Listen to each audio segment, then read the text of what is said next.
Have you ever witnessed a moment when someone's entire world crumbled in just 7 minutes? Subscribe now and join the thousands who've discovered how true justice works in the shadows of power.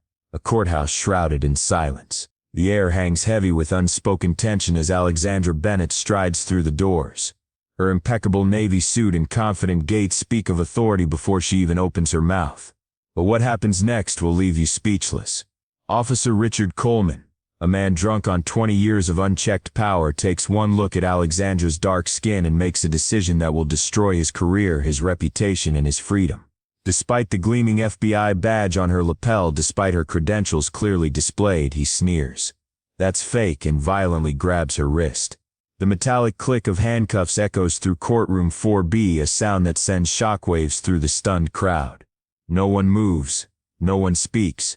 But Alexandra, her face pressed against the cold wooden railing, whispers words that will haunt Coleman for the rest of his life. "You just made the biggest mistake of your career."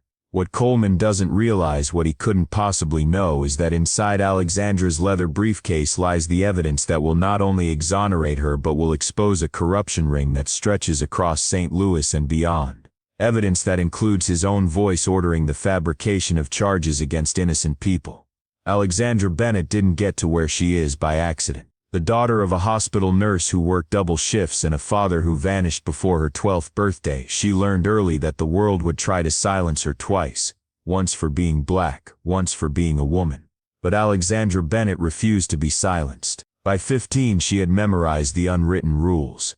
Stay alert, don't make noise, keep your ID visible at all times. This vigilance carried her through Birmingham's hostile streets to the FBI Academy, where she graduated top of her class, not through connections or privilege but through a determination that made steel look soft. When Alexandra returns to the courtroom the next day, the atmosphere has shifted. The reporters have tripled. Cameras flash like lightning. Coleman enters, disheveled and nervous, chewing gum to mask his fear. The confidence that allowed him to humiliate a federal agent has evaporated in the harsh light of truth. "I filed an emergency motion this morning," Alexandra announces, her voice cutting through the whispers. She pulls out a USB drive marked with red tape. It contains 26 minutes of audio from a confidential source who worked under Officer Coleman's orders. The courtroom falls deadly silent as Alexandra plays a recording. Coleman's unmistakable voice fills the room. "I'm untouchable. I have the whole system in my pocket." His face frozen on the projection screen is a confession more damning than any words. When the judge orders his arrest, Coleman stammers in disbelief. "You believe her, not me."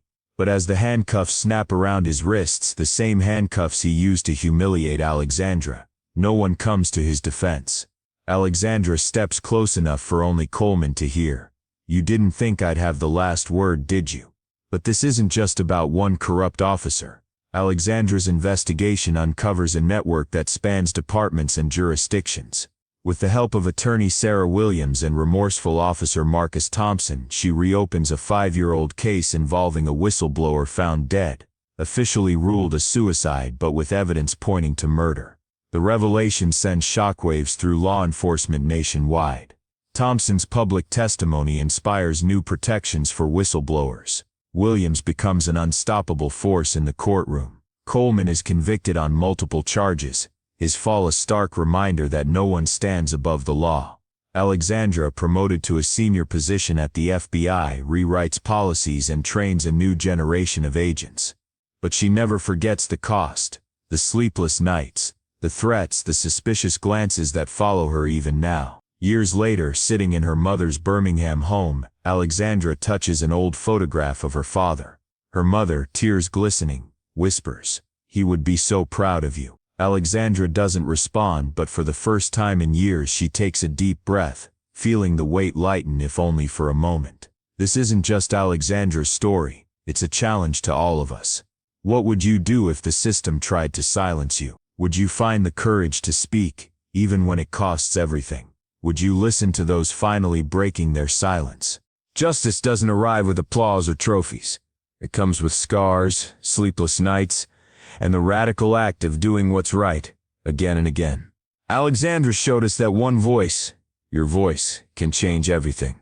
The time for silence is over. Subscribe now, and join our community of truth seekers. Share in the comments what you would have done in Alexandra's place. Your story matters. Your voice matters. And together, we're unstoppable.